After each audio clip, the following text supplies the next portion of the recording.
오늘 우리에게 주신 하나님의 말씀은 디모데전서 5장 1절에서 8절 말씀입니다. 디모데전서 5장 1절에서 8절 말씀을 한 절씩 교독하겠습니다. 늙은이를 꾸짖지 말고 권하되 아버지에게 하듯하며 젊은이에게는 형제에게 하듯하고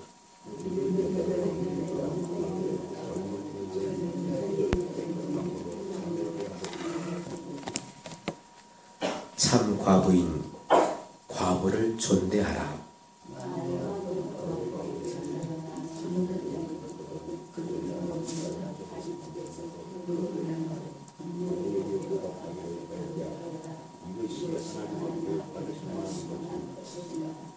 참 과부로서 외로운 자는 하나님께 소망을 두어 주야로 항상 간구와 기도를 하거니와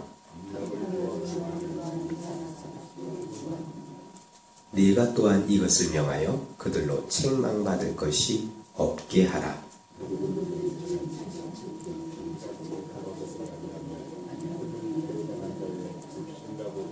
더 악한 자니라. 아멘.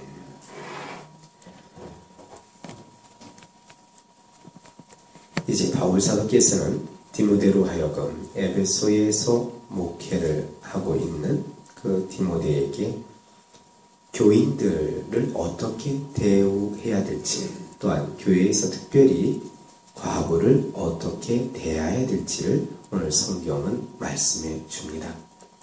먼저는 늙은이를 꾸짖지 말고 권하되 아버지에게 하듯하며 말씀을 하는데, 여기에선 늙은이는 늙은 남자를 말합니다.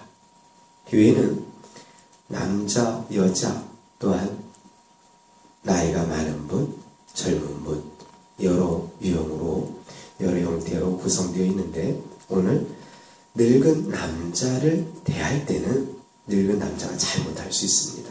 교회에서 잘못을 할 때 그를 어떻게 대해야 될지를 말씀합니다. 그때는 꾸짖지 말아라. 꾸짖지 말고 권해라. 권하고 격려하여 힘쓰게 하라라는 말씀입니다. 이 권하다라는 말이 그렇답니다. 권하고 격려하여 힘쓰게 해라. 교회 공동체에 나이가 많으신 분들, 또 주님 위해서 마지막까지 힘을 기울여야 됩니다. 힘을 기울여야 되는데 종종 이렇게 실수하거나 잘못할 때 있습니다. 그때 아랫사람을 꾸짖듯이 그렇게 꾸짖지는 말고 그를 권하는데, 그 권하다라는 말이 우리나라 말이 권하고 격려하여 힘쓰게 하라라는 그런 뜻이랍니다. 그래서 늙은이를 꾸짖지 말고 권하되 누구에게 하듯 하라고요? 아버지에게 하듯 하며 말씀합니다. 또한 젊은이에게는 형제에게 하듯 하며, 늙은 여자에게는 어머니에게 하듯 하며, 젊은 여자에게는 온전히 깨끗함으로 자매에게 하듯 하라. 이 말씀을 보면 늙은이나 늙은 여인이나 젊은이, 또한 젊은 여자 다 부모, 형제에게 하듯 그렇게 대하라, 이렇게 말씀을 합니다. 이게 참 아름다운 말씀이에요. 그리스도 안에서 새로운 우리는 가족이 되었습니다. 하나님을 아버지로 모시고 있는 사람들이잖아요. 하나님을 아버지로 모시고 있는 사람들은 또한 그 하나님 아버지라 부르는 모든 부모와 같은 분이 계시고, 늙은 아비와 같이, 늙은 어머니와 같이, 형제와 자매와 같이 그렇게 대하라, 이렇게 말씀을 합니다. 또 하나는 과부에 대한 말씀입니다. 60세 이상 된 과부의 참 과부가 있고 거짓 과부가 있습니다. 참 과부는 그 과부를 존대하라, 이렇게 말씀합니다. 존중하는 마음으로, 존경하는 마음으로 대우해줘라, 이렇게 말씀을 하는 거예요. 참 과부라면 남편이 없다는 얘기잖아요.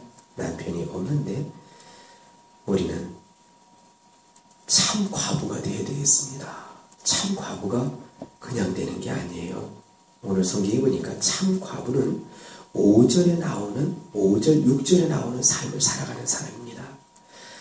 5절에 보니까 참 과부로서 외로운 자는 하나님께 소망을 두어 주야로 항상 간구와 기도를 하거니와 향락을 좋아하는 자는 살았으나 죽었느니라 말씀합니다. 결코 향락을 좋아하는 과부의 삶을 살면 안 된다 성경은 말씀합니다. 향락을 좋아하는 것이 아니라 분명히 그 삶 속에서는 외로움이 있습니다. 외로움이 있는데 그 외로움을 달래기 위해서 세상 향락을 쫓아가는 것이 아니라 세상 즐거움을 쫓아가는 것이 아니라 그는 전적으로 하나님께 소망을 두고 살아야 된다. 하나님께 소망을 두고 살아야 되는데 하나님께 소망을 두어 주야로 밤낮으로 항상 간구와 기도를 해야 된다. 이렇게 말씀합니다. 이런 사람이 진정한 참 과부다 말씀을 합니다.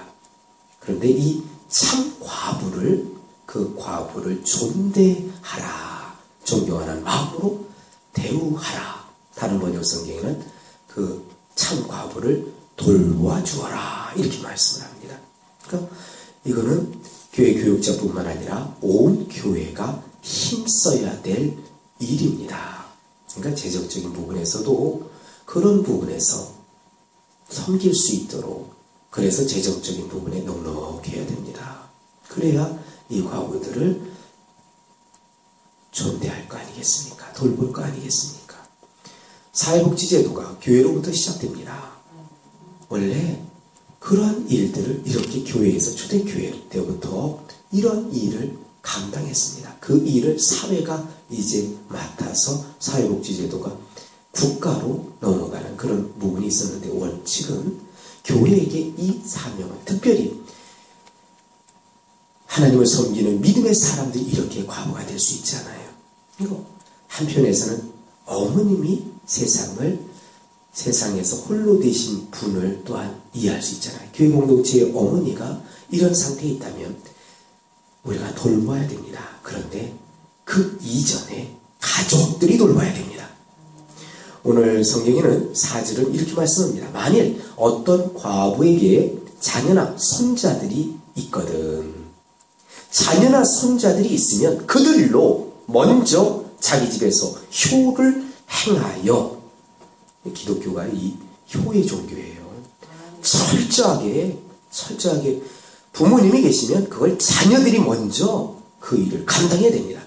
자녀들이 없을 때는 교회가 그분을 담당해야 된다라고 성경은 말씀합니다. 그들로 먼저 자기 집에서 효를 행하여 부모에게 보답하기를 배우게 하라. 이 효는 부모에게 은혜를 입은 자녀들이 마땅히 그 자손이 마땅히 행해야 될 보답으로서 행해야 될 일이라고 합니다. 그것이 하나님 앞에 받으실 만한 것이라 성경은 말씀합니다. 교회 공동체 믿음의 사람들이 먼저 이 일을 먼저 솔선수범하는 그 모습을 우리가 보여야 되겠습니다. 그래요. 믿는다 하면서 믿음의 자녀라 하면서 홀로 되신 분을 돌보지 않는다면 오늘 8절 말씀처럼 누구든지 자기 친족, 특히 자기 가족을 돌보지 아니하면 믿음을 배반한 자요 불신자보다 더 악한 자니라 말씀을 합니다. 나의 가족 중에 이렇게 홀로 되신 참 과부가 있지 않습니까? 과부된 입장에서는 참 과부가 되기 위해서 하나님께 소망을 두고 간구와 기도로 힘써야 되겠고, 그의 자녀들, 자손들은 먼저 그 어머님을 돌볼 수 있는, 그 할머니를 돌볼 수 있는 자녀와 자손이 되어야 되겠습니다. 그렇게 할 때에 하나님께서 복을 주십니다. 그렇게 하지 않으면서 하나님을 섬기는 양, 그거는 하나님 앞에 하나님은 엄격하게 말씀합니다. 그렇게 행하는 사람들은 믿음을 배반한 자다.